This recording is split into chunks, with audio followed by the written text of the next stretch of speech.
Mungkin saya aja Bu, ini sudah ketemu filenya. Cuman file data-datanya saya belum nemu Bu. Ini sudah jadi laporannya aja. Tidak apa-apa Bu. Baik, karena kan yang bentuk laporannya nanti dikirimkan untuk tugas UAS ya. Untuk UAS itu bentuknya laporannya.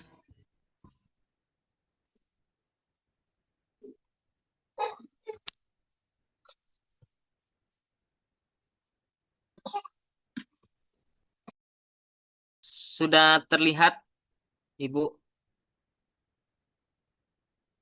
Ya, sudah Mas. Ya.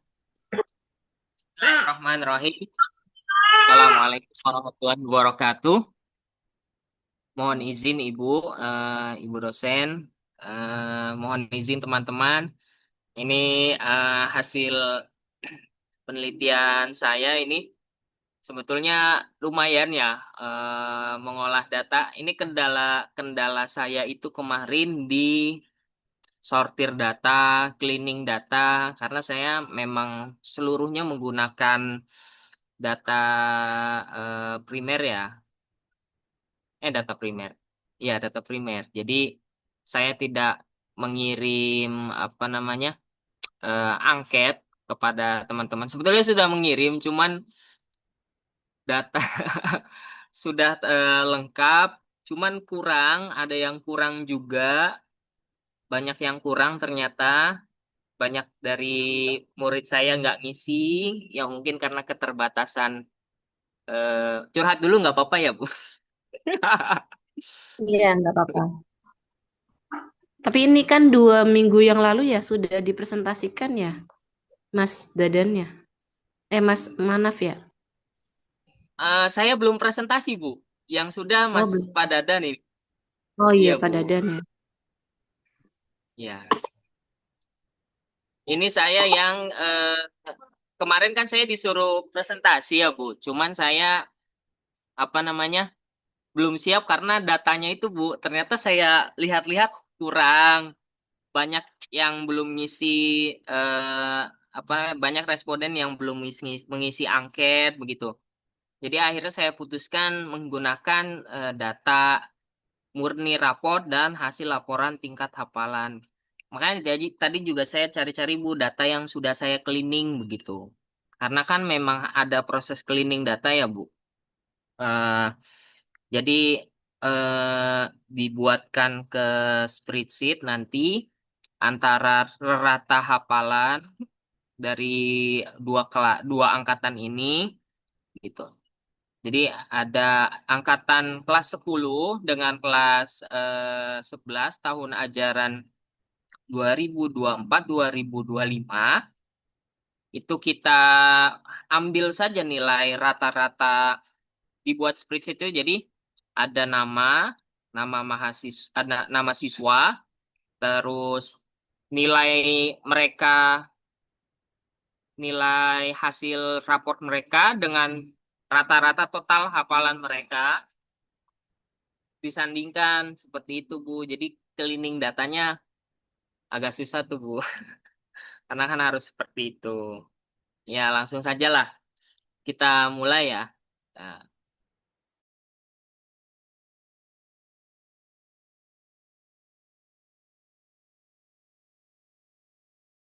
nilai siswa di SMA IKU Al-Bahjah Cirebon. Nah, latar belakangnya, hafalan Al-Quran merupakan salah satu program unggulan di SMA IKU Al-Bahjah Cirebon. Jadi di SMA IKU Al-Bahjah Cirebon itu, kita bentuk sekolahnya itu boarding school dan juga mempunyai 3 program unggulan. Yang pertama itu ada program bahasa, yang kedua ada program Al-Quran, yang ketiga itu ada program diniyah atau pelajaran agama gitu. Nah, selain sebagai bentuk pembinaan karakter religius, kegiatan menghafal Al-Quran juga diduga memiliki pengaruh terhadap kemampuan akademik siswa. Proses menghafal membutuhkan konsentrasi, kedisiplinan, dan manajemen waktu yang baik, sehingga berpotensi meningkatkan prestasi belajar siswa. Nah, dari sini saya memiliki dugaan dulu ya, atau asumsi, atau seperti pemikiran begitu. Saya melihat banyak dari santri itu, mayoritas yang memiliki banyak hafalan itu biasanya mereka memiliki nilai yang tinggi begitu.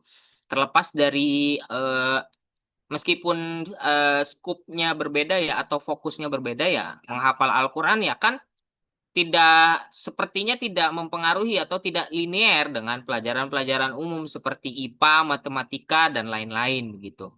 Tapi di sini saya melihat seperti rata-rata kok banyak santri yang memiliki hafalan yang tinggi atau memiliki jumlah hafalan yang banyak, mereka juga mendapat nilai yang tinggi begitu.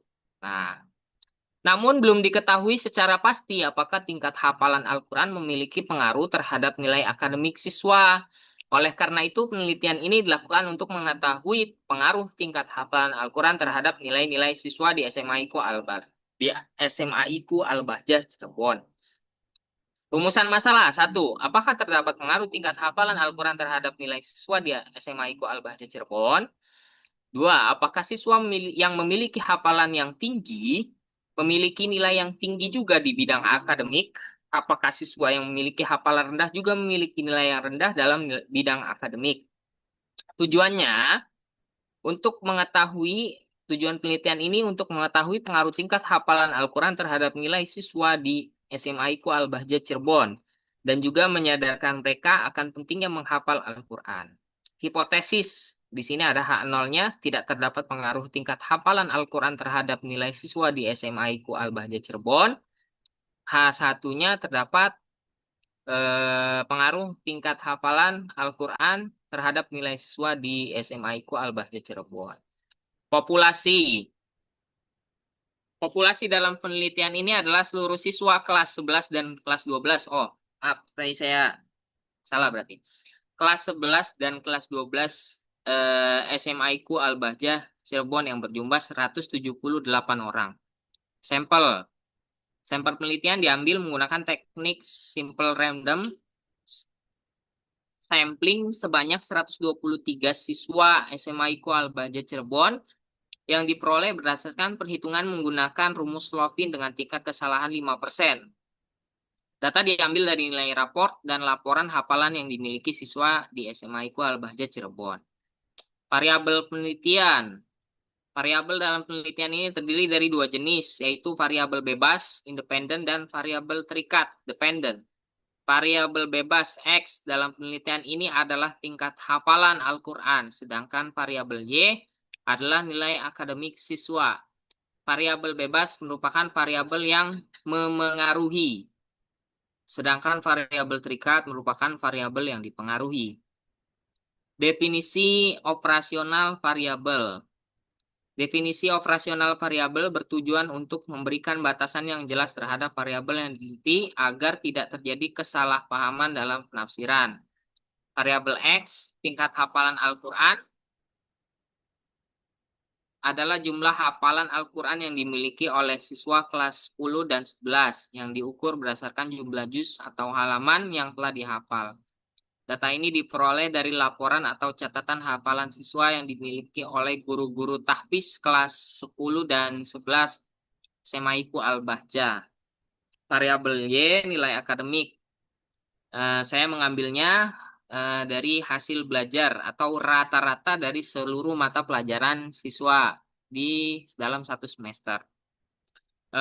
Di sini teknik pengumpulan datanya menggunakan metode dokumentasi ya. Metode dokumentasi merupakan teknik pengumpulan data dengan cara mengumpulkan dan menganalisis dokumen-dokumen yang berkaitan dengan penelitian. Dalam penelitian ini, data diperoleh dari laporan hafalan siswa kelas 10 dan 11.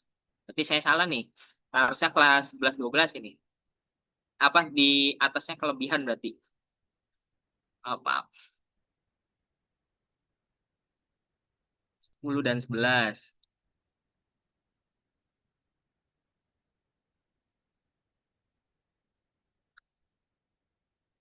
Ya. Di sini instrumen penelitiannya Instrumen penelitian yang digunakan dalam penelitian ini adalah lembar dokumentasi. Oh, sudah ya. Statistik deskriptif. Nah, ini pengolahan datanya nih. Ini yang agak eh, susah ya. Karena cleaning data itu yang dimaksud dari cleaning data itu N ini adalah jumlah responden atau subjek yang di objek yang diteliti itu 123 ya. 123 orang atau 123 responden. Ini yang atas ini tingkat hafalan juz ya. Minimum yang dimiliki dari data di Excel itu anak-anak itu paling kecil ya memiliki hafalan 2 juz begitu. Nah, ada yang sudah hafal 30 juz begitu. Nah, di sini dari rata-rata apa dari rangka dari jarak 2 juz sampai 30 juz itu kalau dibagi rata 123 anak ini rata-rata memiliki 8,94 juz begitu. Deviasinya 5,76. Tuh, nah, terus ini juga nilai akademiknya ya ada minimumnya apa namanya nilai paling kecil yang didapat anak-anak itu 80, yang paling besar 98.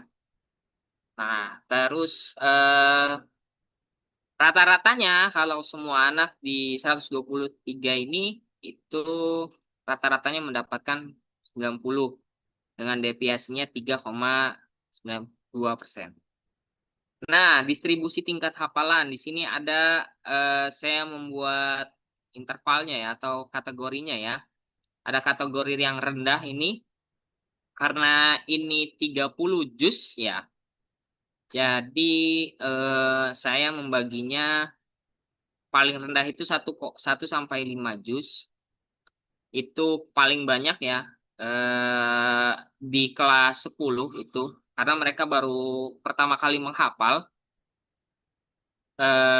itu ada sekitaran 39 anak. Jadi persentasenya di sini 31,7%. Nah, yang anak-anak yang memiliki tingkat hafalan kategori sedang itu 6 sampai 10 juz. Di sini 55%. Nah, kenapa di sini paling banyak ya padahal yang saya gunakan itu kan kelas 10 dengan 11 begitu datanya. Karena mayoritas dari mereka itu ada yang ikut karantina atau pembimbingan di cabang dahulu. Jadi mereka putus sekolah selama setahun untuk menghafal begitu. Jadi makanya mereka sudah memiliki celengan hafalan terlebih dahulu dalam waktu setahun itu. Ini persentasenya 44%, 44,7% ya, hampir setengahnya dari populasi yang kita ambil. Gitu.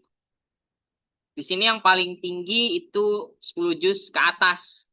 Itu ada 29 anak, ya, itu 23%. Gitu. Jadi totalnya 123. Ini distribusi nilai akademik.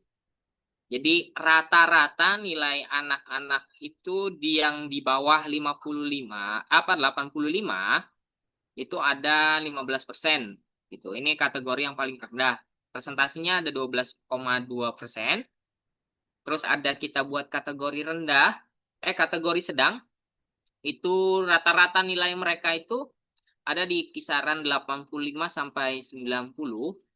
Eh, ada 42 anak, presentasinya 34%.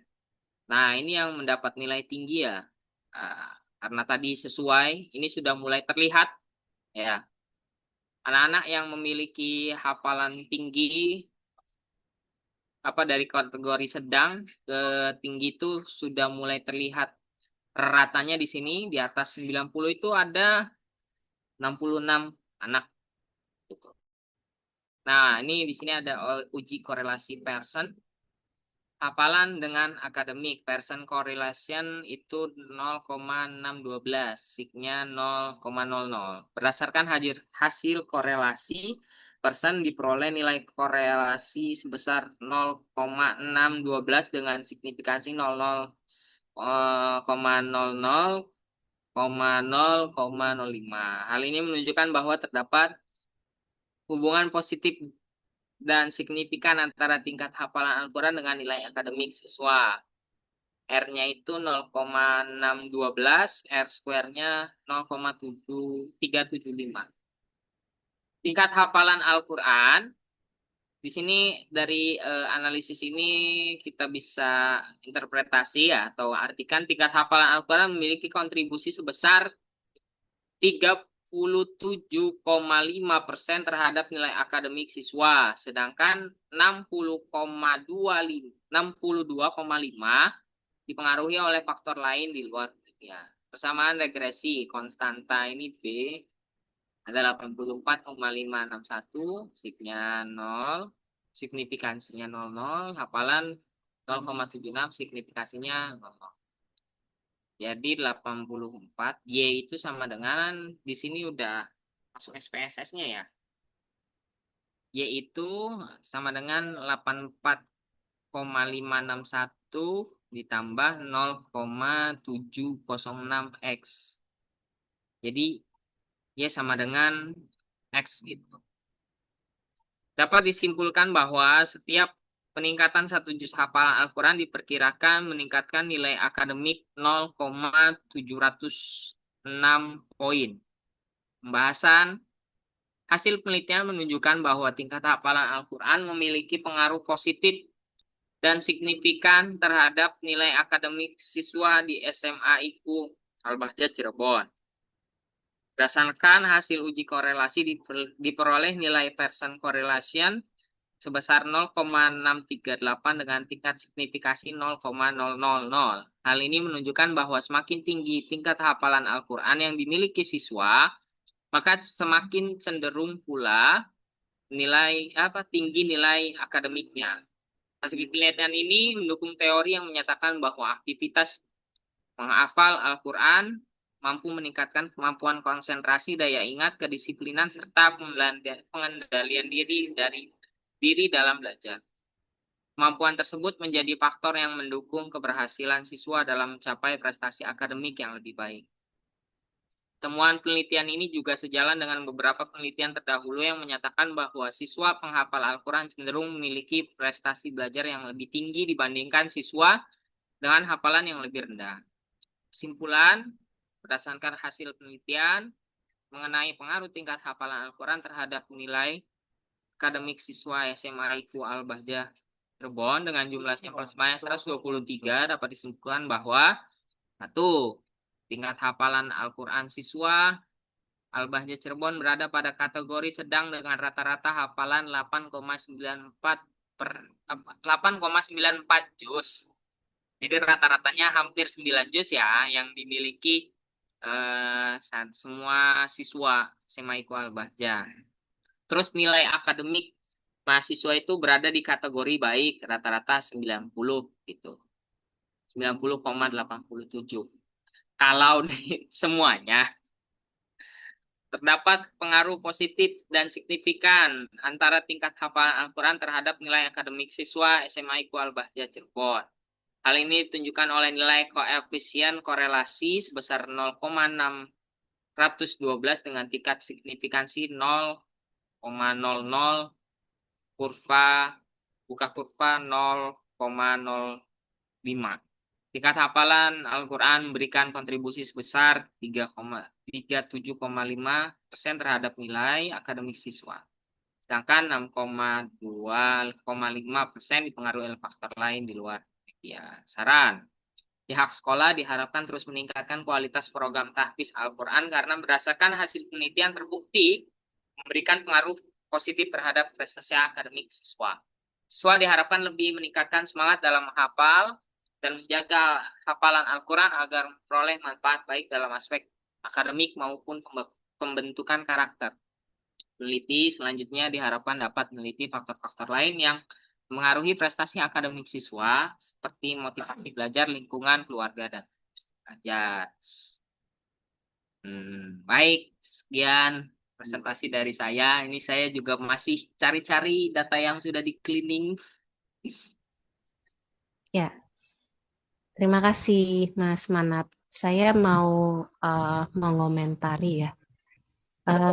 Mulai dari tadi bagus, menarik gitu ya penelitiannya antara hubungan tingkat hafalan dengan ini lebih cenderung ke nilai. Kalau nilai itu apakah nilai mata pelajaran tertentu atau mata pelajaran umum atau seluruh mata pelajaran yang dia itu menunjukkan tingkat prestasi belajar dari siswanya, Mas.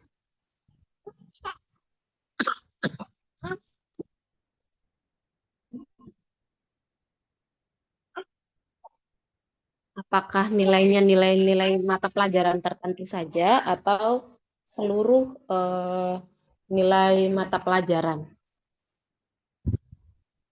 Eh, ini saya ambilnya dari Rapot ya? rata nilai raport, Bu. Iya. Jadi di nilai rapor itu ada nilai, kan tadi kan saya bilang ada tiga unggulan ya. Jadi Ya, ada diniyah juga, Bu. Jadi diniyah itu pelajaran agama itu yang cenderung mendongkrak nilai mereka, Bu. Gitu. Makanya ya, kalau Ibu lihat di 90 eh, persen itu apa rata-rata semua anak 90 itu terlalu besar ya, Bu ya. ya. Coba Iya. ditarik ke atas lagi, Mas, ininya, presentasinya ke judul tadi. Ya, karena kan nilainya kan banyak ya, ada nilai dinia, ada nilai apa namanya, ada nilai mata pelajaran umum, begitu ya. Maka di sini kan terhadap nilai gitu ya. Di judulnya itu kan variabelnya itu kan nilai. Nah, nilai itu sebenarnya indikator ataukah variabel begitu. Kalau tingkat hafalannya kan udah jelas ya bahwa itu adalah variabel yang nantinya akan mempengaruhi. Nah, kalau nilai itu dalam pemahaman saya adalah bagian dari variabel prestasi belajar. Jadi, eh, ketika seseorang atau ketika siswa itu punya tingkat hafalan yang tinggi menurut hasil penelitian ini gitu ya, ini sudah sangat bagus ya. Betul sekali memang datanya harus dicari dari dengan data-data dokumen begitu ya. Karena kalau misal sebenarnya tidak pakai dokumen juga bisa kalau mau bersusah-susah payah pakai angket gitu ya. Tapi ini ada yang lebih mudah yaitu dengan cara memeriksa laporan hasil belajarnya saja. Dan kebetulan di Semaiku itu kan pasti ada ya eh, laporan prestasi hafalannya dan progres hafalan dan laporan prestasi belajar anaknya termasuk rapot itu. Nah, maka dari itu dari judul saya lebih cenderung kepada terhadapnya itu adalah terhadap prestasi belajar siswanya itu. Begitu, Mas. Nah, kemudian selanjutnya adalah tentang latar belakang. Ini kan baru satu paragraf ya. Ini silahkan nanti Mas Manaf pikirkan ya, bisa juga cari juga di AI gitu ya, atau ChatGPT atau yang lainnya, apakah penelitian-penelitian seperti ini tuh sudah banyak dilakukan oleh peneliti-peneliti lain begitu ya. Nah, yang nantinya hasil penelitian-penelitian yang lain itu ditunjukkan bahwa sudah banyak yang serupa, yang sejenis, yang kemudian nanti apa bedanya dengan penelitiannya Mas Manap ini? Apakah metodenya yang beda gitu ya? Metodenya itu tadi ya, apa namanya, pengumpulan datanya gitu ya, instrumen pengumpulan datanya dan metode pengolahan datanya dan metode analisis datanya. Apakah yang beda itu metodenya?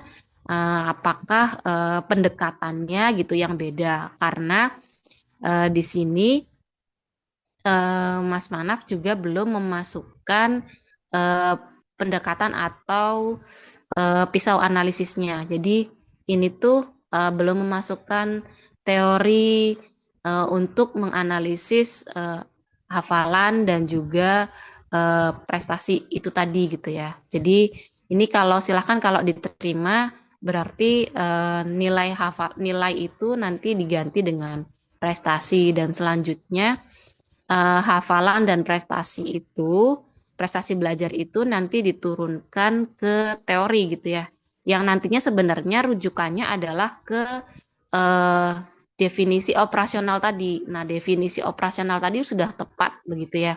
Jadi kalau misalkan kita bingung indikatornya apa untuk kan karena untuk mengukur atau untuk mengukur variabel penelitian kita itu harus diturunkan ke teori dulu gitu ya. Kemudian dicarikan indikatornya apa dan kemudian nanti didefinisikan operasionalnya tadi. Nah, itu betul. Ini udah sesuai sebenarnya. Nah, tapi eh, tadi untuk menjadikan atau membuktikan bahwa ini adalah karya akademis begitu ya, Mas Manaf harus membandingkan dengan penelitian-penelitian yang sudah.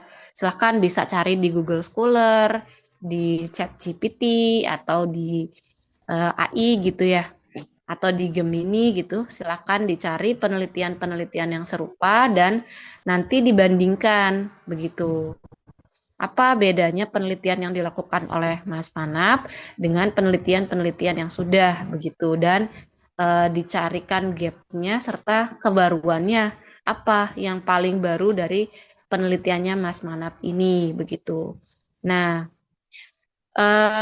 dari sisi penginputan data sudah sesuai, data-data yang diambil juga sudah sesuai, maka tadi saya bisa mengerucutkannya bahwa ini ke eh, variabelnya adalah prestasi belajar siswa saja gitu. Kalau langsung ngerucut ke nilai, memang nilai itu indikator dari variabelnya gitu. Tapi kan kalau nilai itu nanti dijelaskan lagi dia adalah nilai apa gitu loh Mas. Gitu kan. Makanya untuk membungkus variabel nilai itu masuk ke semuanya atau nilai itu bahwa berarti nilai semua pelajaran yang dihitung, maka variabel yang digunakan adalah variabel prestasi belajar. Begitu. Selanjutnya mungkin ini lebih ke teknis saja ya Mas ya, lebih ke teknis penulisan. Biasanya ini nanti dijadikan 3 bab begitu ya. Bab 1 isinya mulai dari latar belakang, kemudian identifikasi masalah, kemudian rumusan masalah, kemudian tujuan penelitian dan signifikansi penelitian begitu. Nah, nanti bab kedua isinya adalah tadi kajian literatur. Nah, kajian literatur itu isinya adalah teori, kemudian penelitian terdahulu, kemudian eh, konsep penelitian ya atau apa namanya tuh definisi operasional juga bisa dan kemudian yang terakhir baru ke hipotesis begitu. Nah, terus nanti ke bab 3 metodologinya. Nah, terus nanti ke bab 4 Mas Manap bisa menjelaskan tentang profil dari SMAIQ-nya. Begitu ya. Tadi kan banyak ya dijelaskan tentang SMAIQ gitu kan. Nah, tentang SMAIQ itu apa, di mana, bagaimana, kemudian pembelajarannya seperti apa aja dan dijelaskan pokoknya tentang profil lah begitu. Nah, nanti bab bab ya tadi bab 4 ya, profil dan pembahasan hasil penelitian tadi gitu ya. Nah, nanti bab 5 baru kesimpulan dan rekomendasi terakhir nanti baru ke daftar pustaka. Nanti itu kayak udah jadi kayak skripsi begitu ya. Nah, nanti kalau misal Mas Mana pengen lebih simpel lagi gitu ya, mau dibikin seperti artikel jurnal juga tidak mengapa begitu. Nanti paling susunannya adalah IMRAD gitu ya. Introduction, kemudian apa namanya metodologi, kemudian result, kemudian conclusion dan daftar pustakanya begitu. Itu kalau mau dibikin seperti jurnal aja nggak apa-apa gitu. Nah sebenarnya yang seperti ini itu menarik kalau misalkan langsung dibuat artikel begitu. Kalau mau dibikin 5 bab seperti yang tadi saya jelaskan juga tidak mengapa.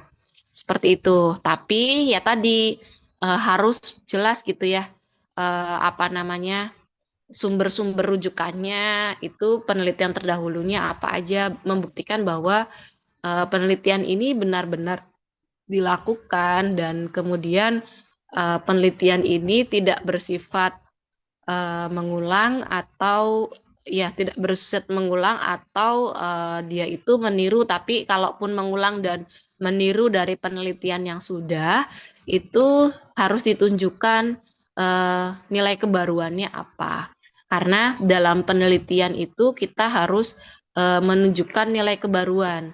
Kita ini bukan orang yang pertama dalam melakukan penelitian begitu ya, dan bukan eh, pihak yang memulai sejarah gitu. Artinya sudah banyak orang yang melakukan penelitian dan membuktikan kebaruan dan pembeda antara penelitian kita dengan penelitian yang sudah dilakukan itu termasuk dari fungsi penelitian itu sendiri, karena penelitian itu kan fungsinya adalah untuk mengembangkan ilmu pengetahuan begitu ya.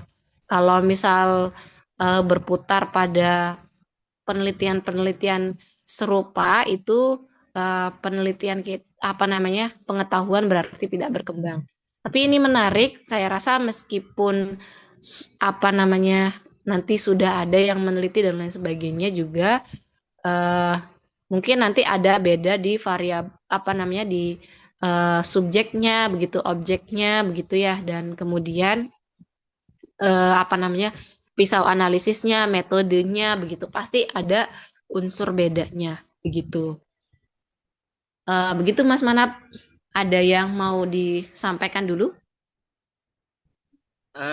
Iya Bu, ini juga saya sebetulnya sayang banget ini ya kalau misalkan cuman sebagai tugas aja begitu. Saya sebetulnya Ya. mau diangkat ke jurnal juga sesuai yang Ibu Hmm. katakan tadi. Hmm. Saya juga sudah coba-coba cari ke penelitian terdahulu itu kebanyakan yang sudah melakukan penelitian ini nih jarang di pondok pesantren Ya. ya. Kebanyakan Ya. yang sudah dipublikasikan terkhususnya Mm-mm. itu sampai ke jurnal ya, itu ada di PTKIN ya, Perguruan Mm-mm. Tinggi Islam Negeri itu, Mm-mm. keagamaan negeri itu, jadi tingkat hafalan terus sama konsistensi mereka membaca Al-Quran Bu terhadap IPK begitu. Ya. Jadi sebetulnya ini saya agak janggal ya Ibu ya, pas ngelihat membandingkan dengan penelitian lain. Kalau saya Mm-mm. ini ibaratan dua-duanya ini dijadikan variabel Bu. Mm-mm. Iya, memang itu Eh, variabel, eh, ini variabel semua, variabel itu kan variabelnya ada dua, Mas, betul. Jadi yang tadi yang penelitian yang sebelumnya juga itu kan dua variabel juga.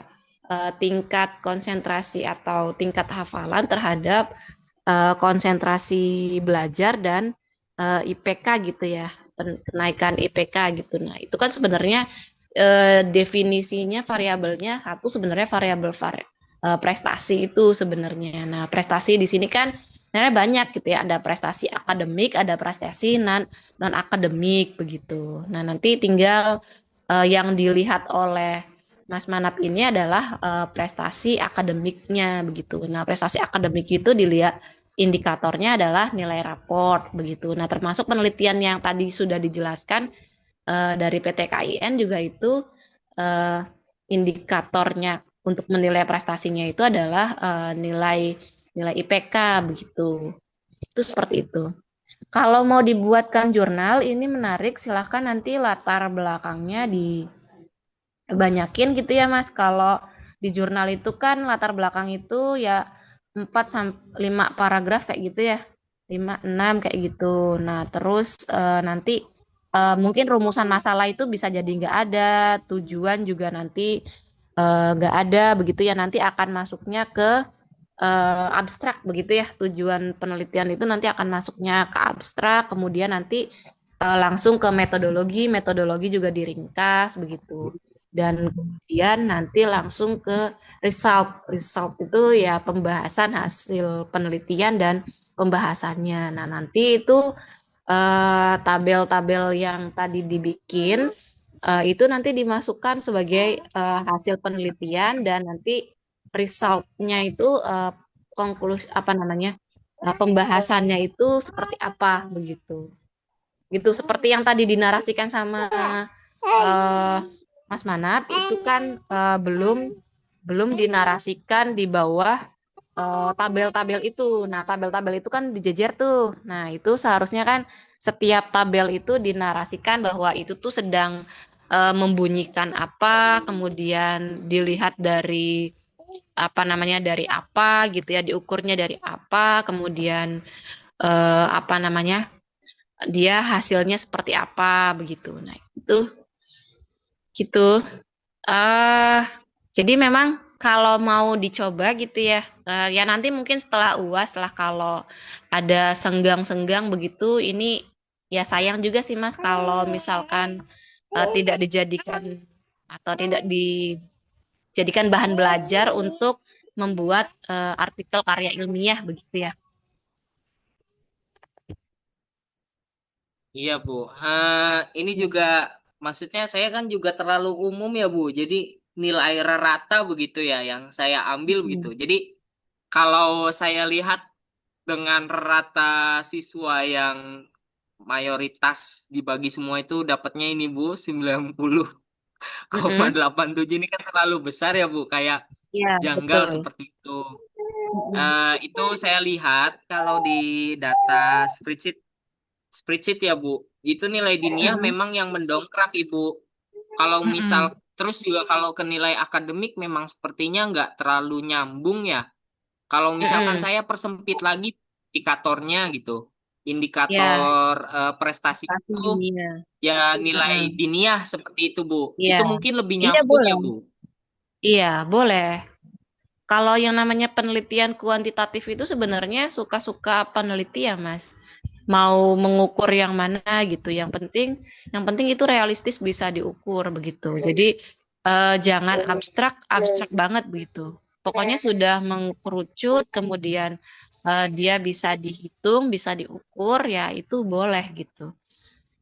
Gitu. Dan selama itu bisa dibuktikan gitu ya. Kalau misalkan ini mau mengukurnya prestasi non akademik misalkan ternyata prestasi non akademiknya nggak ada gitu ya yaitu berarti kan peneliti menyulitkan diri sendiri begitu kan seperti itu atau kalaupun nggak ada juga nggak apa-apa gitu ya itu hasil penelitiannya begitu ya oh berarti tidak ada hubungannya ya gitu antara misalkan apa namanya penghafal Al-Quran dengan prestasi non akademik gitu ya kayak gitu. Kalau misalkan ternyata nggak ada, jadi Mas Manap ini bebas ya, Mas mau menelitinya ke prestasi dinia atau prestasi akademik atau prestasi non akademik gitu. Prestasi akademiknya itu prestasi akademik dinia yang diambil ya nggak apa-apa gitu. Atau prestasi akademiknya itu prestasi akademik umum gitu ya nggak apa-apa gitu. Sama ini Bu, ini kan saya kan juga coba mengobrol dengan GPT ya. Mm-mm. Itu ternyata kalau penelitian-penelitian terdahulu itu bisa dibuat lebih sempit lagi Bu ruangnya gitu. Misalkan ini kan saya pengaruh tingkat hafalan ya terlalu general gitu. Ya Mm-mm. hafalannya entah pakai metode hafalan apa begitu. Terus juga saya lihat penelitian-penelitian terdahulu itu mereka ada spesifik di misalkan pengaruh metode hafalan kiroati gitu terhadap nilai Mm. akademik siswa di Ya. Yang sekolah itu dimaksud itu yang nggak apa-apa Bu. dimaksud metode yang dimaksud metode itu kan metode metode untuk menghafalnya begitu ya Mas. Jadi metode Iya. menghafal itu banyak ya dan itu tuh yang sedang diuji itu adalah hafalannya apa namanya metodenya begitu. Nah, kalau yang sedang diuji sama Mas Manap itu hanya tingkat belajarnya tanpa melihat metodenya. Mau metodenya apa, ini kan Mas Manap enggak itu ya yang dilihat. Eh, makanya kan yang data yang diambil itu adalah data-data sekunder gitu, data tingkat hafalan gitu ya. Bukan bukan data metodenya begitu ya. Begitu. Jadi Iya Bu, saya memang ini melihat. terlalu mem- memperluas begitu ya, memperluas eh, nilai unsur bedanya ya justru justru kalau yang lain itu sedang mengukur metode hafalan, kalau ini sedang mengukur ya apakah memang ketika anak-anak itu sudah melakukan hafalan dengan berbagai macam metode tadi, itu kemudian juga punya prestasi yang baik gitu ya.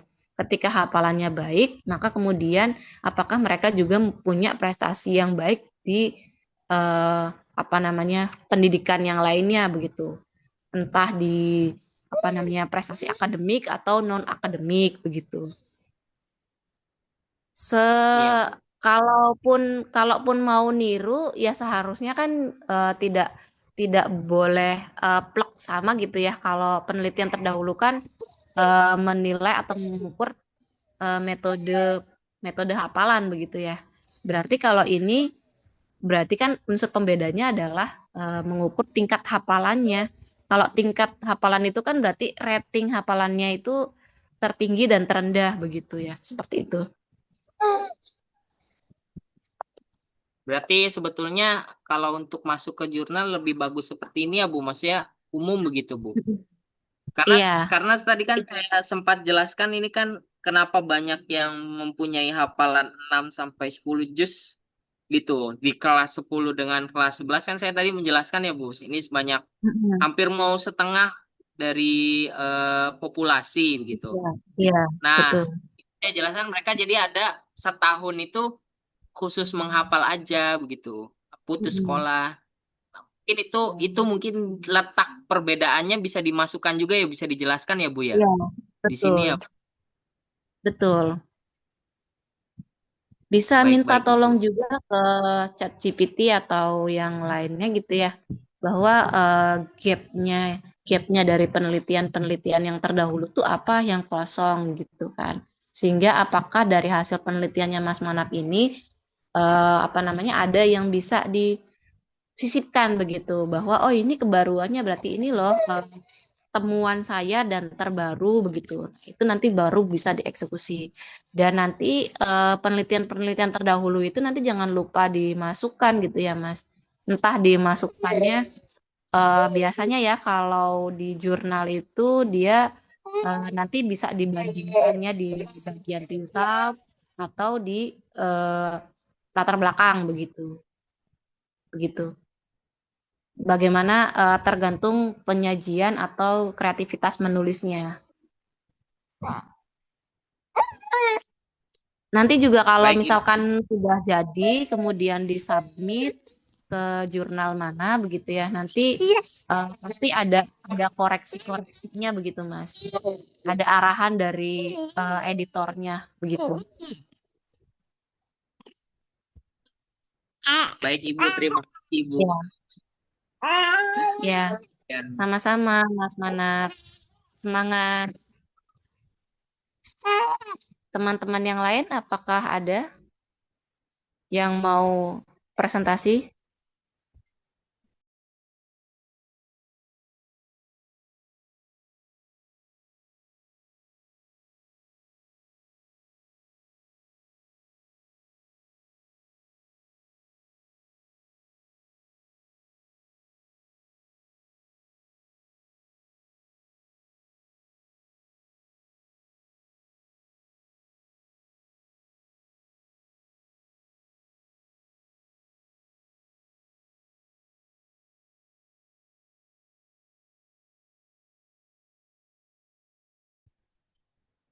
Yang teman-teman yang mau mendapatkan catatan atau mau didiskusikan hasil belajarnya, hasil latihannya, begitu ya. Silakan untuk presentasi.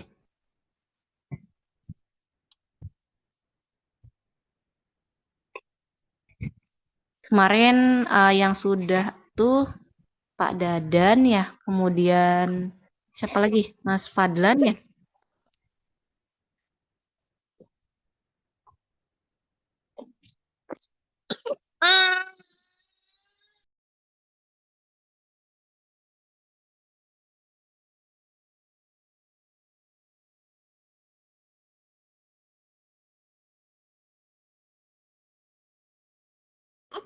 Ya, adakah yang mau didiskusikan hasil belajarnya?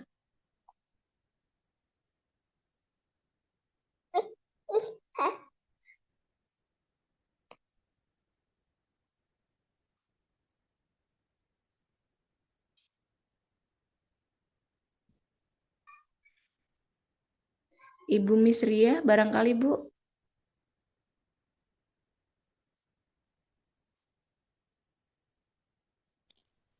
Saya kemarin sudah ya, Bu.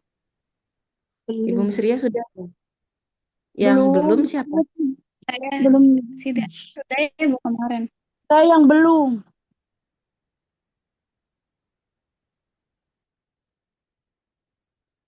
Saya belum. Aku masih kerja.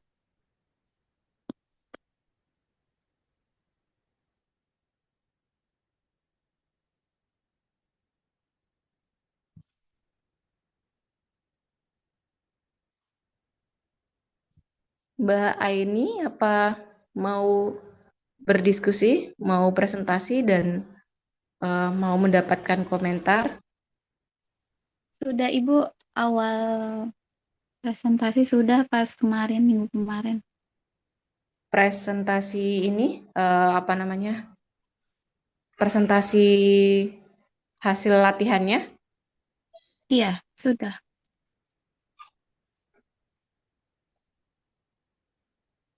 Sebelumnya Pak Dadan sudah.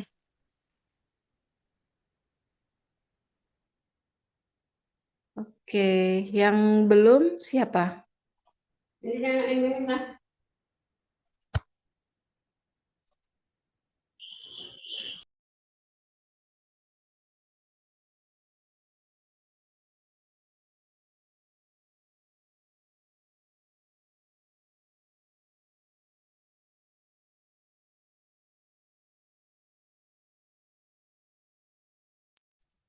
Baik, kalau sudah merasa semuanya sudah mempresentasikan, tinggal dilanjutkan saja ya, eh, diperbaiki lagi yang merasa masih kurang-kurang.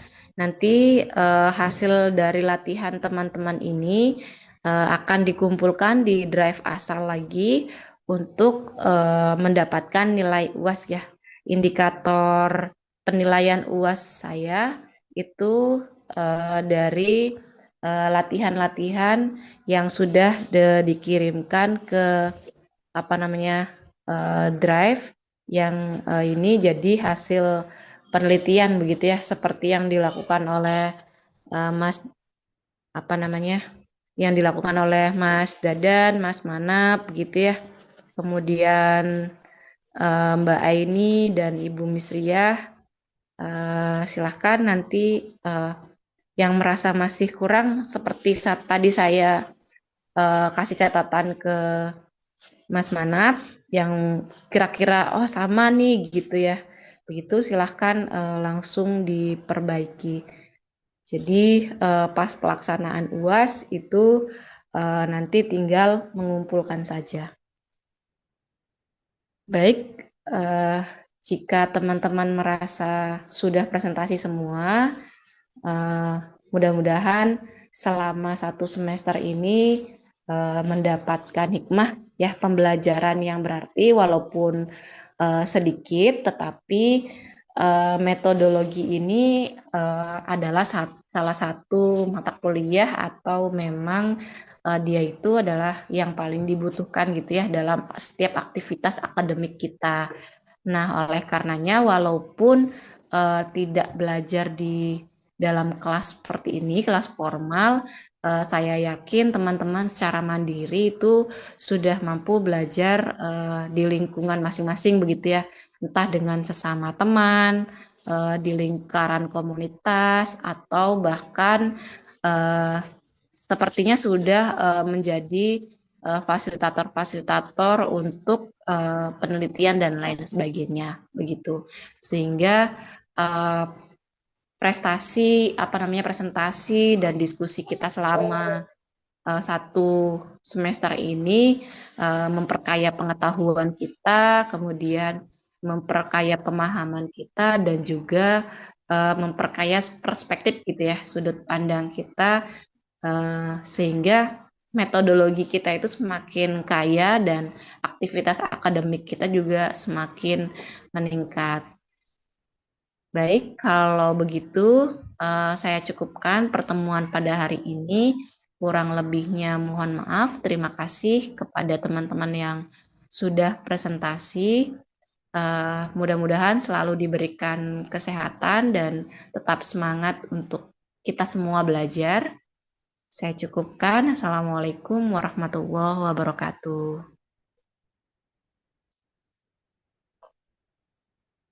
Waalaikumsalam warahmatullahi wabarakatuh. Waalaikumsalam Ibu. warahmatullahi wabarakatuh. Terima kasih, Bu. Ya, sama-sama. Izin pamit.